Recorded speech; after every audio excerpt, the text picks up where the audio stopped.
Hello students, आज हम बात करते हैं क्लास 10th के चैप्टर नंबर 4 की। आइए देखते हैं चैप्टर नंबर 4। चैप्टर नंबर 4 का नाम है प्रतिरक्षा एवं रक्त समूह।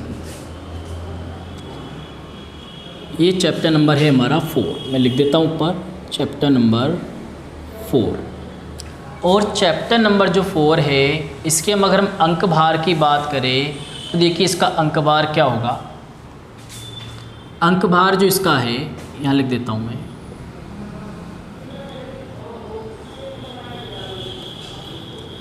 ये है 3 नंबर का।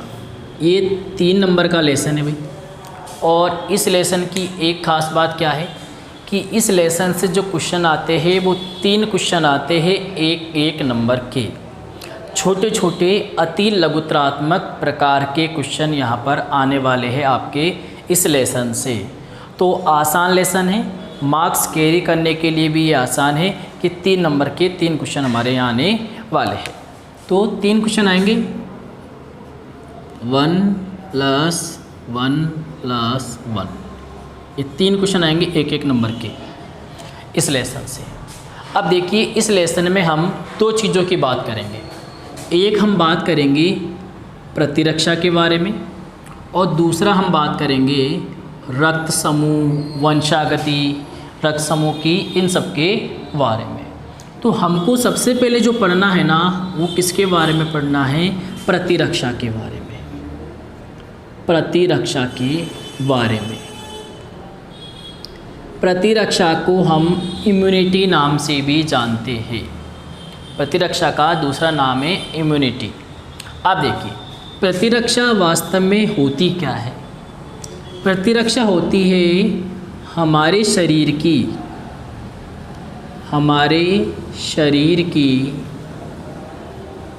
रोग से लड़ने की क्षमता। रोग से लड़ने की क्षमता, ये लीजिए, ये है प्रतिरक्षा। हमारे शरीर की रोग से लड़ने की जो क्षमता है वो क्या है? प्रतिरक्षा। अब प्रतिरक्षा के बारे में बात करूं तो देखिएगा, रोग से लड़ने की क्षमता है। अब फिर रोग से कैसे लड़ेंगे? होता क्या है कि हमारे आसपास कई ऐसे सूक्ष्म जीव होते हैं जो दिखाई नहीं देते हैं, और जो दिखाई नहीं देते हैं वो सूक्ष्म जीव क्या करते हैं? हमारे शरीर के अंदर भोजन के माध्यम से, पानी के थ्रू या वायु के थ्रू अंदर चले जाते हैं, और अंदर जाके क्या करते हैं? हमें नुकसान पहुंचाते, हमें बीमार बनाते हैं। तो बीमार बना देते, हम रोगी बन जाते हैं। अब उसके इलाज के लिए क्या किया जाता है? वो रोगाणु अंदर जाए तो रोगाणु को अंदर नष्ट करने के लिए कोई चीज़ हमारे शरीर में होती है, और हमारे शरीर के अंदर जो चीज़ है वो जो रोगाणु को नष्ट कर रही है उसका नाम होता है प्रतिरक्षा। तो प्रतिरक्षा क्या है? प्रतिरक्षा हमारी रोग से लड़ने की क्षमता है। प्रतिरक्षा हमारी रोग से लड़ने की क्षमता है। अब देखिए, कभी अगर परिभाषा आ जाए प्रतिरक्षा किसे कहते हैं तो मानव शरीर की या हमारे शरीर की रोग से लड़ने की क्षमता ही क्या कहलाएगी? प्रतिरक्षा। अब देखो थोड़ा और समझाता हूँ। भाई होता क्या है, हमारे शरीर के अंदर रोज़ ही पता नहीं कितने रोगाणु शरीर के अंदर एंटर करते हैं, प्रवेश करते हैं। अब इतने भयानक रोगाणु शरीर के अंदर प्रवेश करते हैं तो शरीर को बीमार बना देना चाहिए। रोज़ ही हम हाथ ऐसे कर रहे हैं, नाखून काट रहे हैं, खाना खा रहे हैं, पानी के थ्रू, हवा के थ्रू बहुत सारे रोगाणु शरीर के अंदर जा रहे हैं। लेकिन रोज़ रोगाणु जा रहे तो हम रोज़ तो बीमार नहीं होते। जब सिंपल सी बात है, अगर रोगाणु रोज़ अंदर जाएगा तो हमें रोज़ बीमार करना चाहिए, लेकिन वो हमें रोज़ बीमार नहीं कर पाता है। इसका मतलब है कहीं ना कहीं हमारे शरीर के अंदर उस रोगाणु को नष्ट किया जा रहा है, तभी तो हम रोगी नहीं बन पा रहे। वरना हम रोज़ बीमार हो जाते। तो उस रोगाणु को नष्ट कौन कर रहा है? वो रोगाणु को नष्ट करने वाली जो चीज़ है वही है प्रतिरक्षा। रोगाणु को नष्ट करने वाली जो चीज़ है वही क्या है? प्रतिरक्षा। अब देखो भी होता क्या कि जो भी रोगाणु होता है वो हमारे शरीर के अंदर, हमारे शरीर में प्रवेश कर जाता है। माना रोगाणु है ये, और ये क्या करना चाहता है? हमारे शरीर के अंदर प्रवेश कर जाता है। अगर इसको नष्ट नहीं किया तो ये नष्ट नहीं करेंगे तो ये हमें क्या करेगा? इनकी संख्या को, रोगाणु खुद की संख्या को पहले तो क्या करेगा? बढ़ाएगा, जनन करेगा, जनन के माध्यम से अपनी संख्या को बढ़ाएगा, और संख्या बढ़ाने के बाद ये क्या करेगा? ये हमारे शरीर को नुकसान पहुंचाना शुरू कर देगा, जिससे हम क्या हो जाएंगे? बीमार हो जाएंगे। लेकिन जैसे ही ये शरीर में रोगाणु आता है, ये शरीर में रोगाणु आता है, तो इस रोगाणु को नष्ट करने के लिए हमारे पास पूरा प्रतिरक्षा तंत्र होता है। वो प्रतिरक्षा तंत्र इस रोगाणु को नष्ट कर देता है। जैसे ये रोगाणु नष्ट होता है तो हमारा शरीर वही स्वस्थ हो जाता है। तो यहाँ पर हम इस प्रतिरक्षा के बारे में बात करने वाले हैं। अब देखो भी, प्रतिरक्षा की परिभाषा हो गई कि हमारे शरीर की रोग से लड़ने की क्षमताएं क्या है? प्रतिरक्षा है। अब प्रतिरक्षा की परिभाषा के बाद हम एक और चीज़ की बात करते हैं, वो क्या है?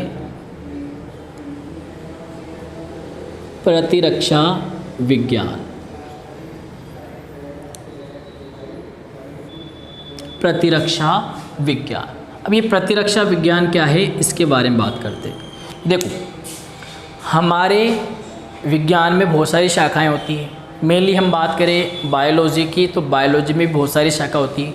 पादप विज्ञान, जंतु विज्ञान, जीवाणु विज्ञान, सूक्ष्मजीव विज्ञान, बायोटेक्नोलॉजी, जैव प्रौद्योगिकी, ऐसी बहुत सारी शाखाएं होती है, और सब शाखाओं में अलग अलग चीज़ की स्टडी की जाती है। उन सभी शाखाओं में से एक शाखा और है, और उस विज्ञान की शाखा का नाम क्या है? प्रतिरक्षा विज्ञान।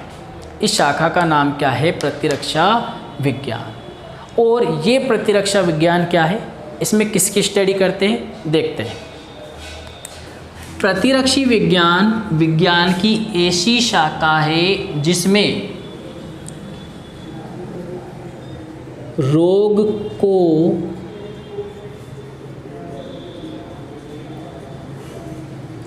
उन्मूलन करने की प्रक्रिया, रोग को उन्मूलन करने की प्रक्रिया व इससे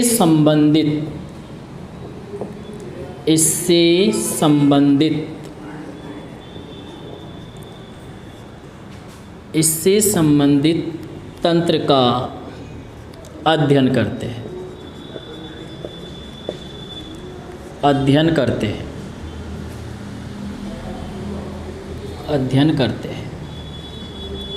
समझो भी क्या है? प्रतिरक्षा विज्ञान में रोग को उन्मूलन करने की क्षमता या इस रोग को ख़त्म करने की क्षमता, उसकी प्रक्रिया, उसका जो भी प्रोसेस है उस चीज़ का, और एक इस रोग से संबंधित कौन कौन से तंत्र हैं, इस प्रतिरक्षा से संबंधित, इस प्रतिरक्षा में रोग को नष्ट करने से संबंधित कौन कौन से तंत्र, कौन कौन से अंग भाग लेंगे, उन सब का अध्ययन किया जाता है। यूँ समझिए आप कि कोई रोगाणु हमारे शरीर के अंदर प्रवेश कर गया। अब प्रवेश किया तो हम क्या करेंगे? उसको नष्ट करेंगे। नष्ट करने के लिए हमारे पास बहुत सारे प्रोसेस होंगे। डायरेक्टली नष्ट थोड़ी हो जाएगा कि गया और डायरेक्टली मर गया। कई प्रोसेस, कई चीज़ें हैं जो हमारे शरीर के अंदर बनती है। जैसे मैं बात करूँ, जैसे रोगाणु हमारे शरीर के अंदर जाता है, हमारे शरीर के अंदर प्लाज्मा कोशिकाएँ होती है। वो प्लाज्मा कोशिकाएं क्या करती है? प्रतिरक्षी पदार्थ बनाती है।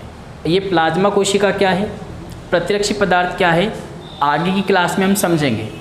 तो अभी एक लघु रूप में आप यहाँ देखिए कि जैसे ही कोई रोगाणु अंदर जाता है, हमारे शरीर को पता लग जाता है कि रोगाणु अंदर प्रवेश कर चुका है, तो शरीर के अंदर होती है प्लाज्मा कोशिकाएँ। वो प्लाज्मा कोशिकाएँ क्या करती है? प्रतिरक्षी पदार्थ बनाती है। और प्रतिरक्षी पदार्थ का मतलब है वो सैनिक है ये जो रोगाणु नामक दुश्मन को नष्ट करेंगे। तो ये एक प्रक्रिया शुरू हो गई हमारी।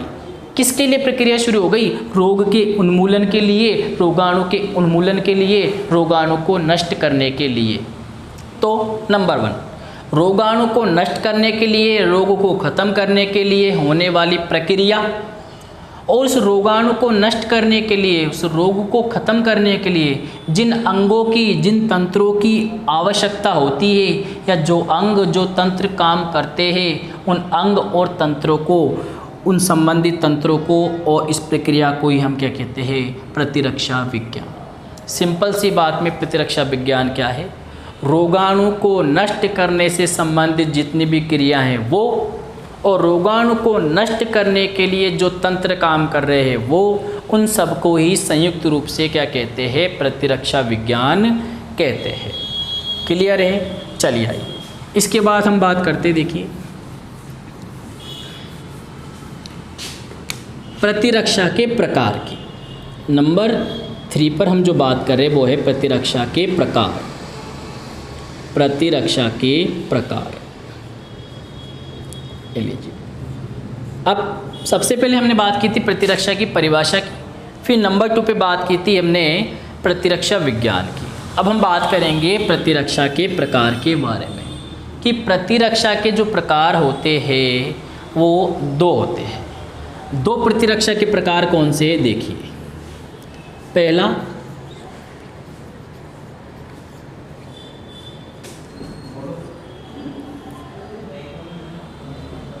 स्वाभाविक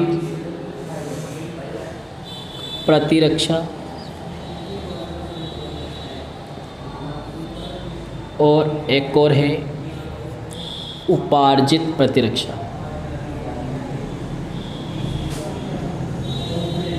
उपार्जित प्रतिरक्षा,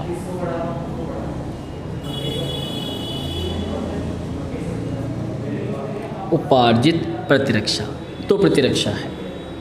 कितनी प्रतिरक्षा है? 2। स्वाभाविक प्रतिरक्षा, उपार्जित प्रतिरक्षा। इसका एक और नाम है जन्मजात प्रतिरक्षा, जन्मजात प्रतिरक्षा, और इसका एक और नाम है सामान्य प्रतिरक्षा, सामान्य प्रतिरक्षा। स्वाभाविक प्रतिरक्षा, जन्मजात प्रतिरक्षा, सामान्य प्रतिरक्षा, ये सब एक ही बात। इसके बाद हमारी एक और है उपार्जित प्रतिरक्षा। उपार्जित प्रतिरक्षा भी, इसका भी अलग नाम है विशिष्ट प्रतिरक्षा।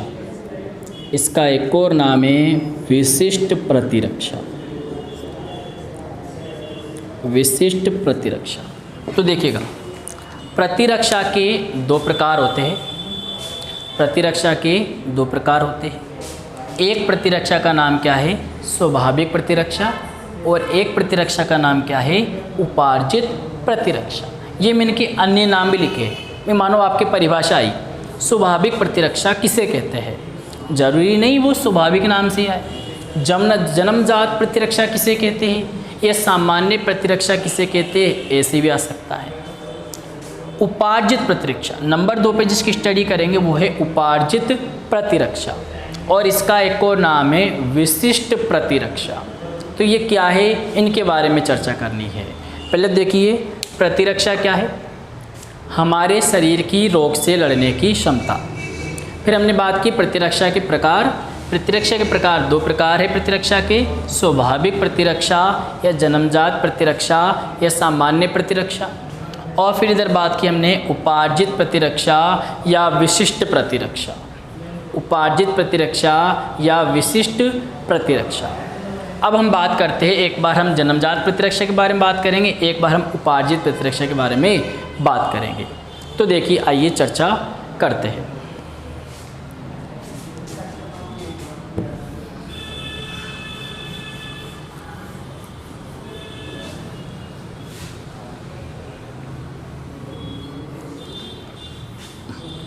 तो हमने ये हमारी मेन हेडिंग लिख दी, हमारी सामान्य कॉमन नाम के साथ लिख दी, जन्मजात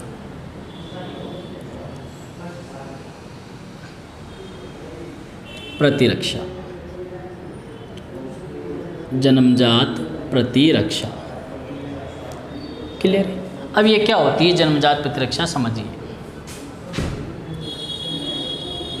ऐसी प्रतिरक्षा जो जन्म के साथ ही हमें प्राप्त हो जाती है, ऐसी प्रतिरक्षा जो जन्म के साथ ही हमें प्राप्त हो जाती है उसे कहते हैं स्वाभाविक प्रतिरक्षा या जन्मजात प्रतिरक्षा। मैं लिख रहा हूँ यहाँ पर, ऐसी प्रतिरक्षा जो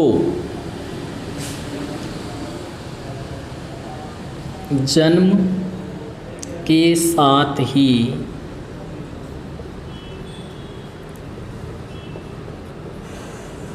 प्राप्त हो जाती है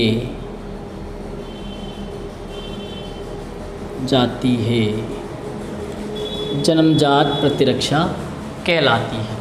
ऐसी प्रतिरक्षा जो जन्म के साथ ही प्राप्त हो जाती है उसे क्या कहते हैं, जन्मजात प्रतिरक्षा। अब देखिएगा इस जन्मजात प्रतिरक्षा को हम कैसे समझना है।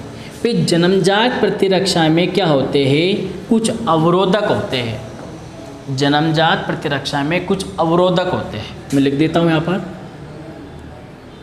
अवरोधक। अवरोधक क्या होते हैं, रुकावट होते हैं, एक तरीके की बाधा होते हैं। बाधा किसके लिए है, रोगाणु के लिए।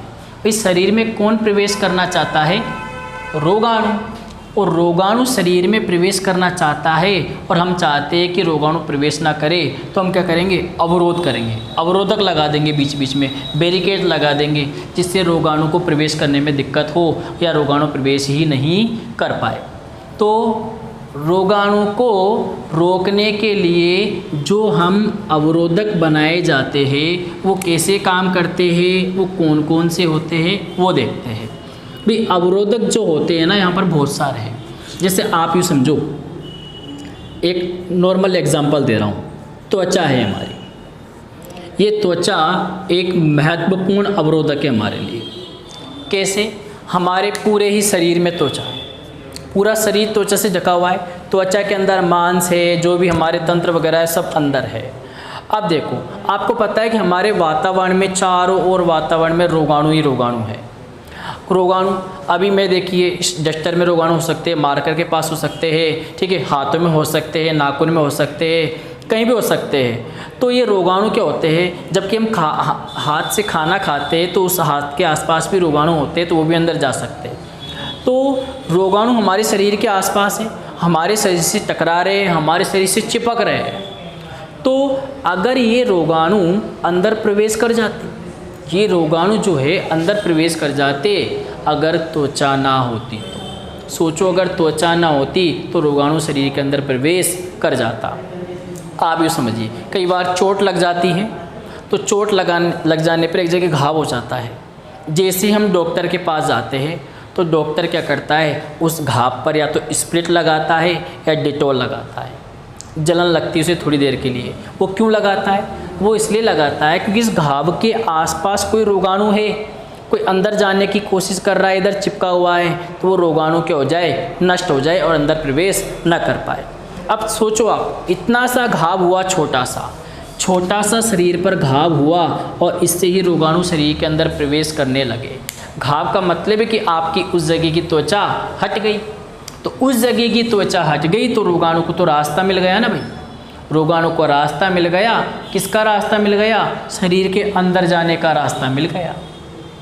अब सोचो, अगर इतनी सी जगह में से रोगाणु जब अंदर जा रहा है, अगर शरीर पे त्वचा बड़े भाग में ना हो या हुई ना हो, तो रोगाणु तो भयंकर मात्रा में अटैक कर सकते हैं हमारे ऊपर। तो रोगाणु शरीर के अंदर प्रवेश ना कर पाए, इसके लिए हमारे शरीर में अंदर क्या होता है, अवरोधक होता है जो रोगाणु को रोकता है। और ये जो अवरोधक है इसका नाम क्या है, त्वचा। और भी बहुत सारे अवरोधक है, मैंने तो आपको केवल एक एग्जाम्पल समझाया है कि त्वचा एक अवरोधक का काम कर रही है। अब आपको शायद अवरोधक का मतलब समझ में आ गया होगा। अवरोधक का मतलब एक प्रकार की रुकावट तैयार की गई, एक प्रकार की बाधा है, रोगाणु के मार्ग में बाधा है। रोगाणु जो शरीर के अंदर प्रवेश करना चाहता है उसको रोकने के लिए जो भी चीज़ की जा रही है उन सब बाधाओं को ही क्या है, वो सब बाधाओं का नाम ही क्या है, अवरोधक। तो ऐसे बहुत सारे अवरोधक है हमारे यहाँ पर। देखिए कौन कौन से अवरोधक है जिसके बारे में हम बात करेंगे। मुख्यतः 3 अवरोधक के बारे में बात करेंगे हम। अभी चल क्या रहा है, जन्मजात प्रतिरक्षा। अब पहला जो अवरोधक है वो है भौतिक अवरोधक। भौतिक अवरोधक, भौतिक अवरोधक। दूसरे नंबर पर जिस अवरोधक की बात करेंगे, रासायनिक अवरोधक। दूसरा जो अवरोधक है वो है रासायनिक अवरोधक। रासायनिक अवरोधक। और तीसरे नंबर पे हम जिसकी बात करेंगे वो है कोशिकीय अवरोधक। कोशिकीय अवरोधक। इन 3 अवरोधक की हम चर्चा करेंगे। इन तीनों की चर्चा करने से पहले एक और चीज़ समझिए। मैंने कहा था कि जन्मजात प्रतिरक्षा का एक और नाम है, बताया था मैंने, सामान्य प्रतिरक्षा। अब देखो इसको सामान्य क्यों नाम दिया हमने, ये भी समझ लो, फिर हम इस बैरियर्स के बारे में बात करेंगे। यहाँ से क्वेश्चन भी आता है, सामान्य प्रतिरक्षा क्यों नाम दिया भाई। अभी मैंने कहा था त्वचा है। अब त्वचा एक अवरोधक है। अब ये जो त्वचा जो अवरोधक है ये कौन सी प्रतिरक्षा है, ये जन्मजात प्रतिरक्षा है। जैसे हम पैदा हुए त्वचा के साथ ही पैदा हुए, तो त्वचा नामक जो हमारी एक प्रकार का अवरोधक है वो एक प्रकार की जन्मजात प्रतिरक्षा है, क्योंकि वो जन्म के साथ ही हमको क्या हो गई, प्राप्त हो गई। अब देखिएगा त्वचा क्या कर रही है भाई। त्वचा ऐसे थोड़ी है कि एक रोगाणु को तो आने देगी, एक को नहीं जाने देगी। त्वचा सिलेक्शन थोड़ी कर रही है कि ये रोगाणु तो अंदर आ जाओ और जो दूसरे रोगाणु वो मत आओ, ऐसा नहीं है।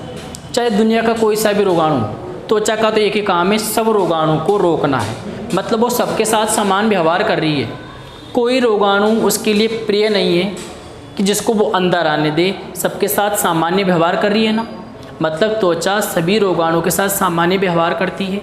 क्या सामान्य व्यवहार कर रही है, सभी रोगाणु को ही रोकने का काम कर रही है। तो सबके साथ सामान्य एक जैसा व्यवहार करती है, सामान्य व्यवहार करती है। इसलिए ही जन्मजात प्रतिरक्षा का दूसरा नाम क्या हुआ, सामान्य प्रतिरक्षा। क्योंकि ये सभी के साथ कैसा व्यवहार कर रही है, सामान्य व्यवहार, एक जैसा व्यवहार कर रही है। इसलिए जन्मजात प्रतिरक्षा का एक और नाम क्या होगा, सामान्य प्रतिरक्षा।